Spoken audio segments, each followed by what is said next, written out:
छात्रों, बिहार एसटीईटी का exam cancel हो गया है। जितने भी छात्र इस एग्ज़ाम में सम्मिलित हुए थे वो सब बहुत दुखी हैं। समझ सकते हैं उनकी वेदना, उनकी कठिनाइयाँ कि इतने वर्षों बाद ये एग्ज़ाम हुआ, उन्होंने मेहनत किया और मेहनत पे पानी फिर गया। अब कुछ चीज़ें निकल के आती है कि आखिर क्या कारण था एग्ज़ाम के कैंसिल होने का। तो अगर आप सोचेंगे, खुद भी अपने दिमाग को झकझोरेंगे, तो कुछ चीज़ें निकल के आएगी कि आखिर क्या रीज़न रहा होगा। क्या बिहार सरकार के पास पैसा नहीं था वेतन देने के लिए कि अगर इनको रिज़ल्ट निकालते और ये बच्चे सेलेक्ट होते तो क्या इनको वेतन नहीं दे पाते इस लॉकडाउन में? या इसके अलावा जो कहा गया है कि अपरिहार्य कारणों के कारण हमने इस एग्ज़ाम को रद्द कर दिया है, फिर से एग्ज़ाम लेंगे, इसके पीछे क्या मंशा हो सकती है? इसके पीछे एक ही मंशा हो सकती है कि किसी तरीके से इस परीक्षा के द्वारा जो भी रिक्तियाँ भरनी थी उसको विलंब कर दे, 1 साल, 2 साल, 3 साल, 4 साल के लिए आगे डिले कर दे, बढ़ा दे। इसके अलावा और कोई रीज़न नहीं दिख रहा है। बच्चों को कैसे गुमराह किया जाता है? आप एग्ज़ाम लेते हैं 316 केंद्रों पे। कुछ बच्चे दिल्ली से आते हैं, कुछ राजस्थान से आते हैं, कुछ महाराष्ट्र से आते हैं। अलग अलग जगह बिहार के बच्चे अपने रोजी रोजगार के लिए जाते हैं, फॉर्म भरते हैं और वापस बिहार में आते हैं। 3,000, 4,000, 5,000 रुपया लगा के आना जाना, एग्ज़ाम देना, वर्षों की मेहनत। उसके बाद ये भी नौटंकी शुरू होता है कि हम आंसर की जारी कर रहे हैं, उस पर जो भी आपका है वो आप सबमिट कीजिए वेबसाइट पे। इन सब के बाद क्या आता है, कुछ केंद्रों पे अगर थोड़ी छिटपुट घटनाएं होती है, जो कि हमेशा ही बिहार में परीक्षा केंद्रों पे होती आ रही है, तो वो परीक्षा भी रद्द करके फिर से फरवरी में परीक्षा लिया जाता है। ये कहा जाता है कि इन 5-6 केंद्रों पे कुछ बच्चों ने हंगामा किया, कुछ गड़बड़ियाँ थी, तो उसको लेके उन्होंने फिर से परीक्षा संचालित करवाया। उसके बाद आया रिजल्ट निकालने का। तो रिजल्ट निकालने के क्रम में आप देख रहे थे कि कुछ दिनों पहले से उच्च माध्यमिक में रिटायर शिक्षकों की भर्ती शुरू हो गई थी। वहीं से मेरा भी दिमाग जा रहा था कि क्या अगर उनको भर्ती करना है तो एसटीईटी का रिजल्ट आएगा। तो मेरा भी दिमाग जा रहा था कि नहीं, ऐसा कुछ नहीं होने वाला, रिजल्ट नहीं, कुछ ना कुछ तो इसमें है, पेच फंसा हुआ है। कुछ बच्चों ने उसके लिए हाई कोर्ट भी गए, डाले। अंत में आनंद किशोर जी का बयान आता है कि हाँ, कुछ गलत पाया गया। तो उनको ये पहले नहीं पता था कि पाया गया है, ऐसा किया। स्टार्टिंग में जब उन्होंने 28 जनवरी को एग्ज़ाम हुआ तो शाम में उन्होंने बताया क्या कि 5-6 केंद्रों पे ही गड़बड़ हुई है, उसकी जगह फिर से पुनः परीक्षा पटना में कराया गया। इन सब के बाद देखते जाइए, जब बच्चे ये दिमाग में लेके बैठे हुए थे कि अब 10 दिन में, 15 दिन में रिजल्ट आएगा, तो उससे पहले उस एग्ज़ाम को रद्द कर दिया जाता है। यहाँ पे सोचने की बात है छात्रों, क्यों रद्द किया जाता है? बच्चे इतने दूर से आते हैं, परीक्षा देते हैं, रद्द करते हैं, तो जो जिस एजेंसी ने एग्ज़ाम कंडक्ट करवाया, क्या उसके प्रति कोई कार्रवाई होती है? कोई कार्रवाई नहीं होती है।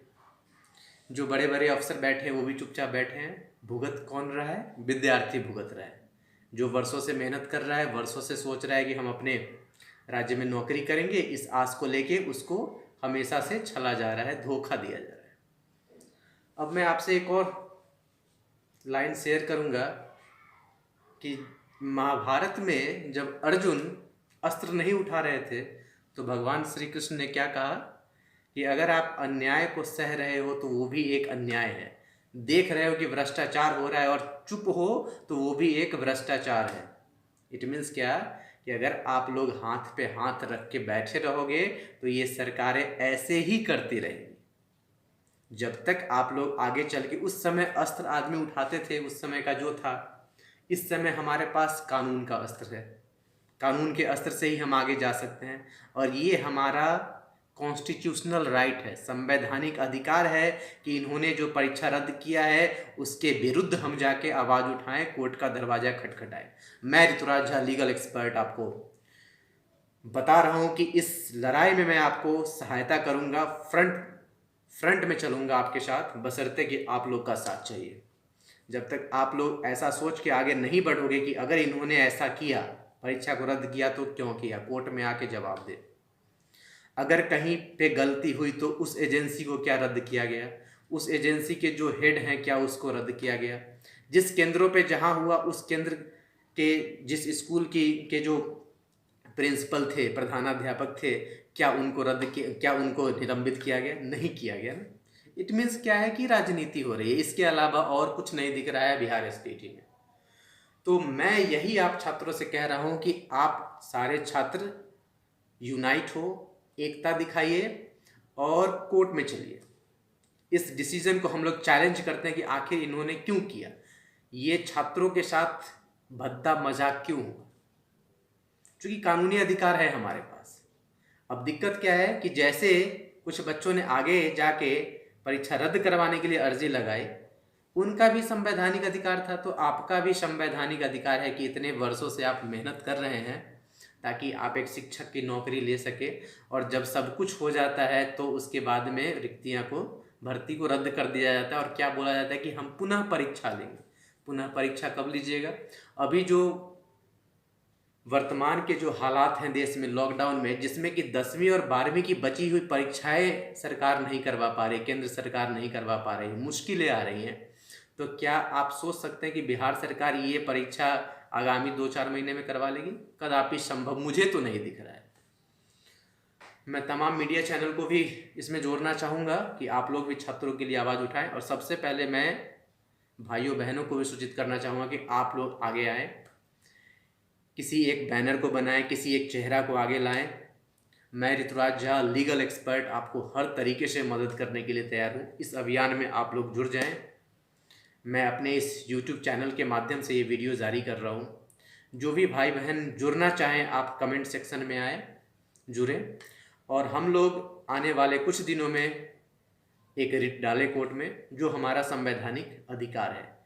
क्योंकि अब इसका क्या है, अगर हम लोग चुपचाप बैठे रहें तो अगली बार फिर बच्चे कहेंगे कि परीक्षा की तिथि घोषित की जाए, और कुछ दिनों बाद सरकार 6 महीना बाद, साल भर बाद तिथि घोषित की जाएगी, और उसका जब रिजल्ट आएगा तो फिर से रद्द कर दी जाएगी। ये चीज़ें चलती रहेगी। तो ये चीज़ें रुकनी चाहिए। सरकार को भी पता होनी चाहिए कि हम जो बोल रहे हैं वो हमें करना है, और हम जो राजनीति कर रहे हैं छात्रों के साथ, ये गलत है। जब तक इस तरीके से छात्र आवाज़ नहीं उठाएंगे तब तक कुछ नहीं होना है। तो हमारा ये अधिकार है, संवैधानिक अधिकार है, कि इन्होंने जो गलतियां की है इसके लिए इन्हें कोर्ट के द्वारा सजा दिलवाया जाए। कि अगर आपने कोई एजेंसी नियुक्त किया है कोई एग्ज़ाम करवाने के लिए, वो एजेंसियां फेल हो जा रही है, वो एजेंसियां फेल हो जा रही है, और आप क्या कहते हैं, अपरिहार्य कारणों के कारण रद्द करें।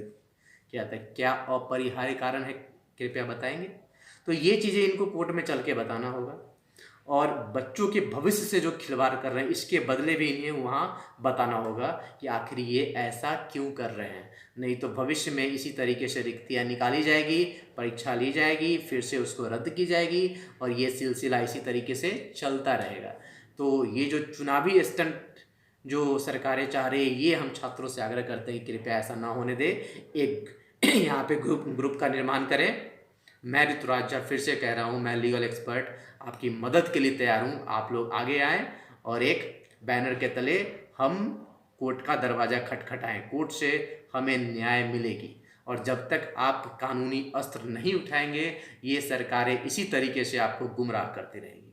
तो भाइयों बहनों, मैं आशा करता हूँ कि आप लोग थोड़ा बहुत अपने दिलो दिमाग को यूज़ कीजिए और कैंपेन चलाइए, सारे बच्चों को जोड़िए, और फिर कोर्ट की ओर रुख कीजिए। रिट फाइल करना पड़ेगा, तभी इसकी कोई सॉल्यूशन निकल सकते, अन्यथा ऐसे ही फिर से 1 साल बाद आप फिर से परीक्षा देने आइएगा, और उस समय जो परीक्षा बच्चों ने दिया था वो क्या स्थिति थी ट्रेनों की, बसों की, ये सबसे कोई छुपी हुई नहीं है। तो इस तरीके में जिन्होंने भी गलती किया है उन्हें सज़ा भुगतना चाहिए, और अगर नहीं किया है तो ये जो सरकार का जो डिसीजन है वो वापस ले और फिर से रिजल्ट घोषित किया जाए। ये चीज़ें तभी होगी जब छात्र एकजुट होके कानूनी अस्त्र को आजमाएंगे।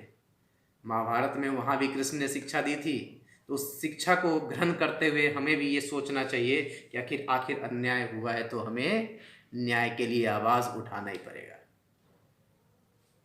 Thank you.